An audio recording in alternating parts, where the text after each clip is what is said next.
Okay, next video lecture clip, we're going to start moving into some Chapter 7 information. As I mentioned earlier, Chapter 7, we're going to be cutting more of the material out of Chapter 7. And I've gone through Chapter 7 in your e-textbook and have highlighted some important sections and also left you some notes to kind of help you guide you through your reading as you're going through that chapter. All right, so we've actually already taken a look at this diagram, and we've already mentioned in order for any kind of living thing to grow and reproduce, its metabolism has to be working well. And metabolism consists of both. It's a combination of catabolism and anabolism. And so we've already talked about this figure before. Your catabolism, or your catabolic chemical reactions, those are breakdown reactions. Those tend to give off energy.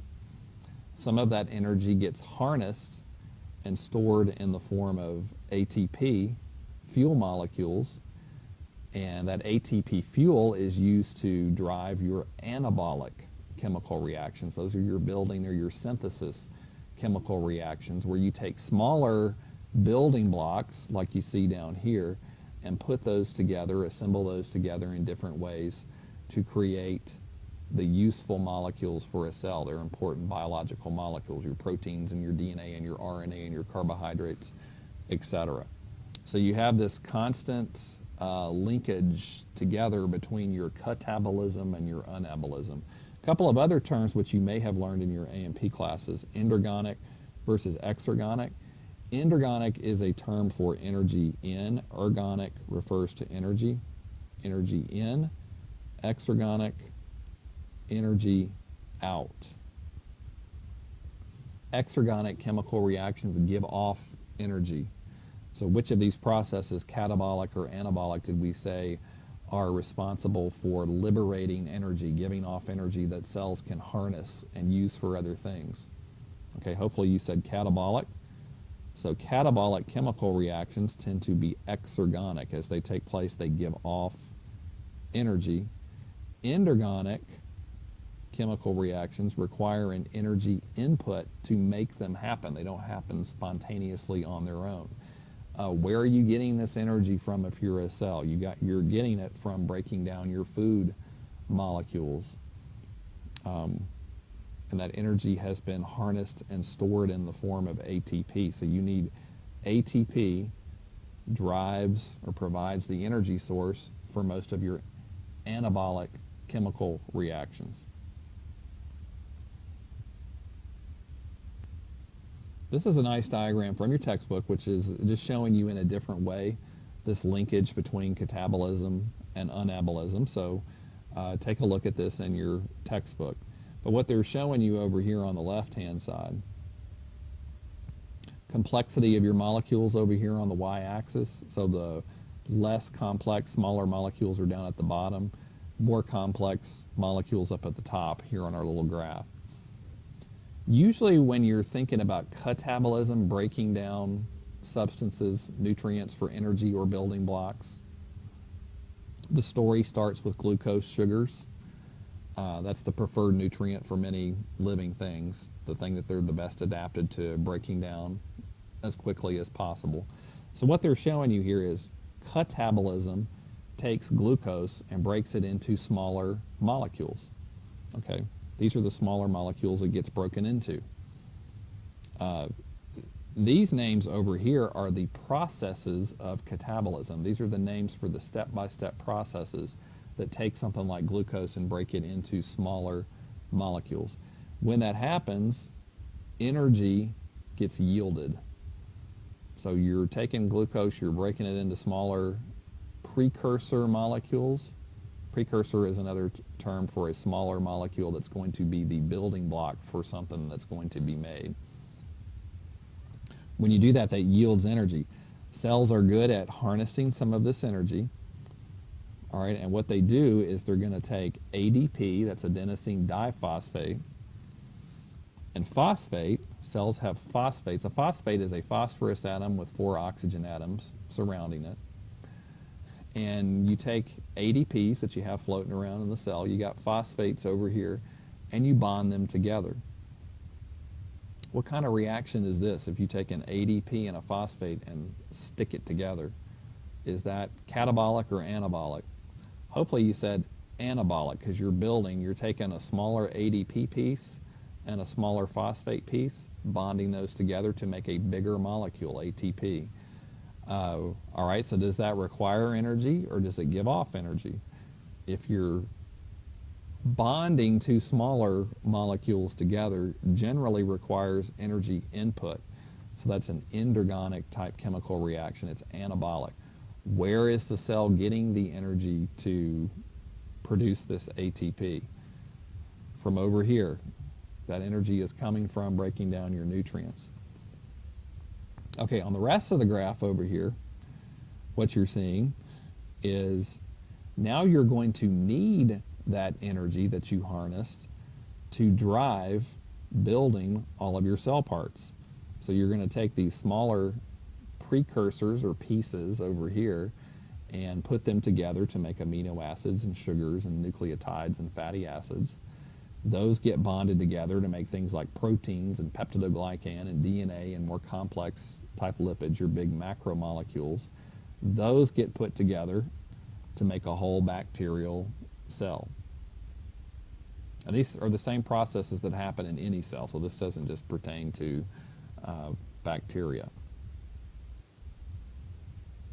Okay, all of these building reactions that you're seeing require energy input. Where do cells get that energy? Generally from the ATP that they have made and stored. So the ATP molecules are like a fuel that powers all of this synthesis, this production of bigger molecules that has to take place in order for a cell to stay alive and operate itself, and also for that cell to be able to divide, to create two copies of a single cell. That takes lots of energy and lots of synthesis to make that take place.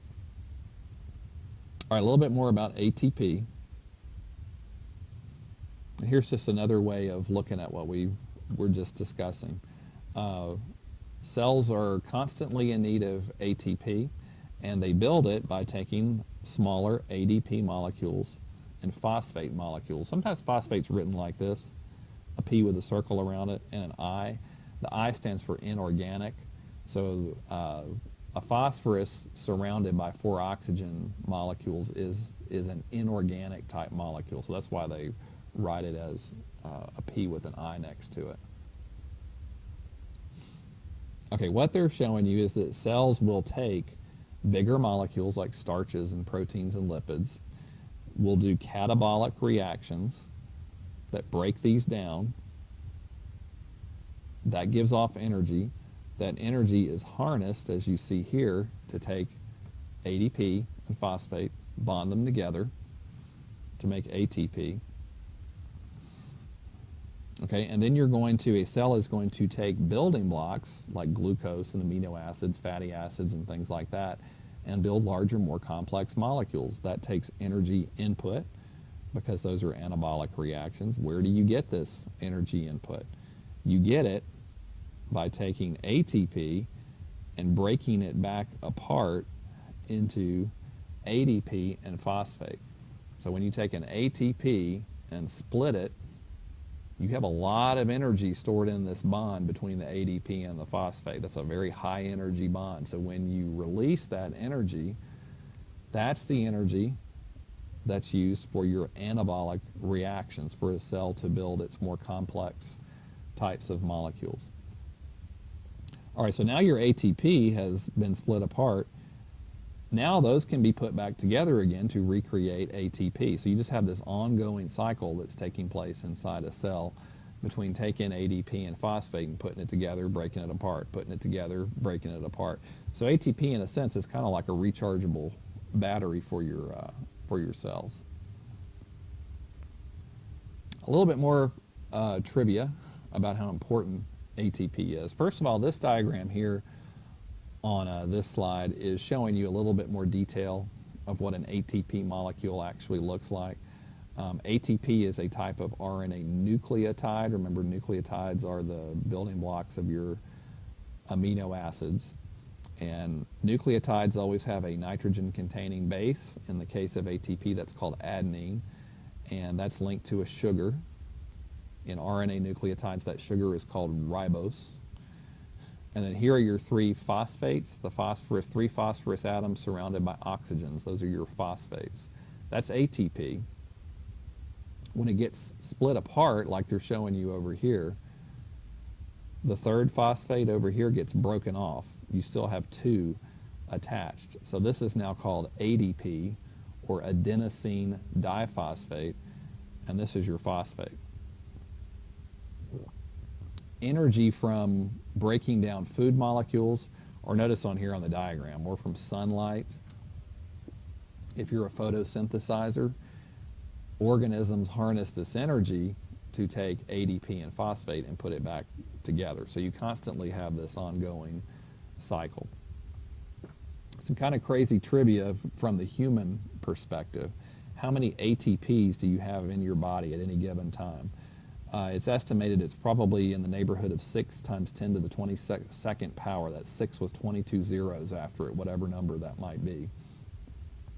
The human body burns 6 to 9 times 10 to the 24th power ATP molecules daily. So whatever we would call that number. Okay? So at any given moment, if you could take a snapshot of all the ATPs in your body, you'd have 6 times 10 to the 22nd power. But throughout the day, you're going to burn through 6 to 9 times 10 to the 24th. Okay, and that's because you break them apart, you recreate them. You break them apart, you recreate them. You break them apart, you recreate them. Interestingly, if you could siphon off all those ATPs that you burn through in a day and weigh them, they would actually add up. Those 6 to 9 times 10 to the 24th ATP molecules would actually add up to about your own body weight. Now, you don't really accumulate all those ATPs at any given time because they're constantly being broken apart and recreated, broken apart and recreated. But that should illustrate for you just how important these ATP fuel molecules are. And it's true for any living thing, including the little microbes that we're studying in this class. You got to be able to make your ATP and make a lot of it if you're going to survive and be able to build all of your important cell parts. And grow and reproduce. Okay, the next video lecture we're going to discuss enzymes in a little bit more detail. Enzymes are the workhorse of metabolism, and that'll be the last video lecture that I'll make you guys do before we return to class next time.